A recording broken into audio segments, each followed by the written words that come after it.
अस्सलाम वालेकुम viewers, welcome to the students platform. Viewers, आज हम पढ़ेंगे पीएसवाई 404 के लेसन 37 के टॉपिक 206 से लेकर 211 तक।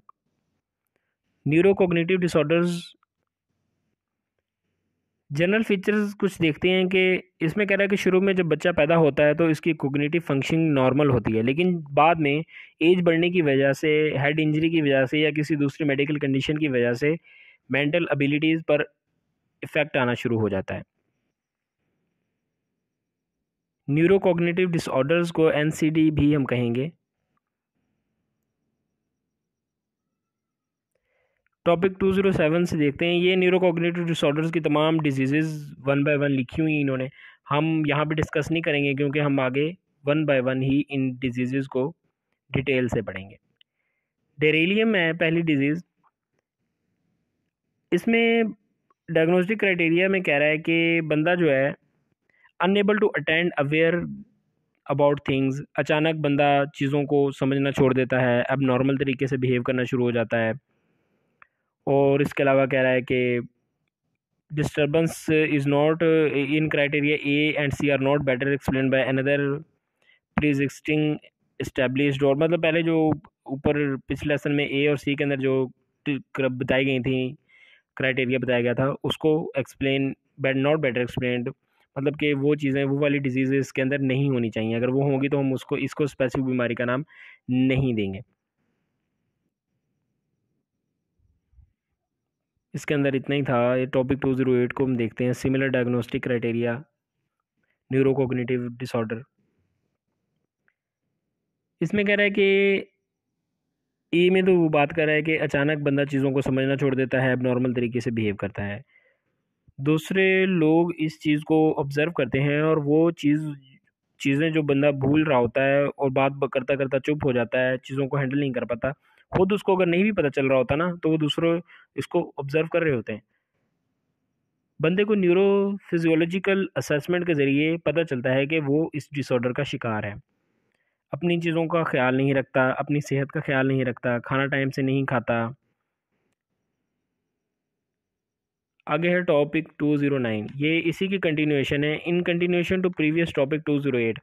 ई और एफ दो इसके पॉइंट्स रह गए हैं। इसमें कह रहा है कि माइल्ड कंडीशन होना, इट मे बी माइल्ड और मेजर। माइल्ड में बंदा मुकम्मल तौर पर दूसरों पर डिपेंड नहीं करता, लेकिन मेजर में वो दूसरों पर मुकम्मल तौर पर डिपेंड करता है। स्वेटी के अंदर भी वही बात करें, माइल्ड, मॉडरेट और स्वेयर में। माइल्ड में कह रहा है कि कुछ हद तक करता है डिपेंड दूसरों पर, मॉडरेट में मीडियम लेवल पर, और स्वेयर में फुली डिपेंडेंट होता है। स्पेसिफाई करने की ज़रूरत है, ये देखना ज़रूरी है कि ये बंदा कोग्निटिव डिसऑर्डर इस बंदे के बिहेवियर को डिस्टर्ब कर रहा है या नहीं कर रहा। आगे टॉपिक 2010 है, neuro cognitive disorder due to Alzheimer disease. इसके अंदर यहाँ पे इसको ज़्यादा एक्सप्लेन इन्होंने तो किया हुआ है, लेकिन मैं ज़्यादा एक्सप्लेन नहीं करूँगा। जो इंपॉर्टेंट चीज़ की एक डेफिनेशन इंपॉर्टेंट है वो मैं आपको बता देता हूँ। बंदा चीज़ों को याद रखना और सीखना छोड़ देता है, और ये चीज़ आहिस्ता आहिस्ता इंक्रीज़ करती जाती है। इसमें बंदा अपनी मेमोरी को लॉस कर देता है। बिल्कुल अचानक से लॉस नहीं करता, आहिस्ता आहिस्ता भूलता जाता है और बिल्कुल एंड पर हर चीज़ भूल जाता है। यहाँ से हम देखेंगे फ्रंटल टेम्पोरल न्यूरोकोग्निटिव डिसऑर्डर। इसमें कह रहा है, पहला पॉइंट जो है, यहाँ से देखते हैं हम बिहेवियरल वेरिएंट से। 3 और मोर सिम्टम्स इन फॉलोइंग होनी चाहिए। पहली है loss of control over behaviour. ऐसा बंदा दूसरों की केयर नहीं करता, दूसरों की परवाह नहीं करता, एक चीज़ को बार बार दोहराता रहता है। खाने में भी इसकी तब्दीली आ जाती है। और कह रहा है कि prominent decline in social cognition, planning, decision making, इनमें ये नाकाम रहता है। 2 में कह रहा है लैंग्वेज वेरिएंट है, डिक्लाइन इन लैंग्वेज एबिलिटी। बंदा लैंग्वेज सही तरह नहीं बोल सकता, बात नहीं कर सकता, अटकता है बात करते हुए। आगे चलते हैं टॉपिक 211 पे, neurocognitive disorder due to Lewy bodies. Lewy bodies होती हैं, प्रोटीन बॉडीज़ होती हैं जो ब्रेन के अंदर बन जाती हैं, दूसरे न्यूरोट्रांसमीटर को उनकी फंक्शनिंग में रुकावट डालती हैं। इसके क्राइटेरिया के अंदर कह रहा है कि one of the following feature, इनमें से ये जो दिए हुए हैं फीचर में से कोई एक बंदे के अंदर होना ज़रूरी है, फिर इस डिजीज़ का हम नाम देंगे। बंदे को पता नहीं होता कि क्या हो रहा है, इसके अलर्टनेस इसकी ख़त्म हो जाती है, विजुअल हेलुसिनेशन इस बंदे में, मतलब कि बंदे को ऐसी चीज़ें नज़र आना शुरू हो जाती हैं जो हकीकत में मौजूद नहीं होती। राशा तारी होना, एक स्पेसिफिक जिस्म का हिस्सा मुसलसल मूव करने लग जाता है और साथ साथ अलर्टनेस भी ख़त्म हो जाती है। रैपिड आई मूवमेंट है, स्लीप डिस्टर्बेंस वाली कंडीशन भी पैदा हो जाती है।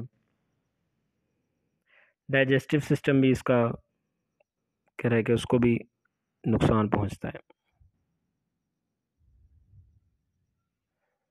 वास्कुलर न्यूरोकोग्निटिव डिसऑर्डर्स, ये ब्लड की सर्कुलेशन में प्रॉब्लम की वजह से होता है।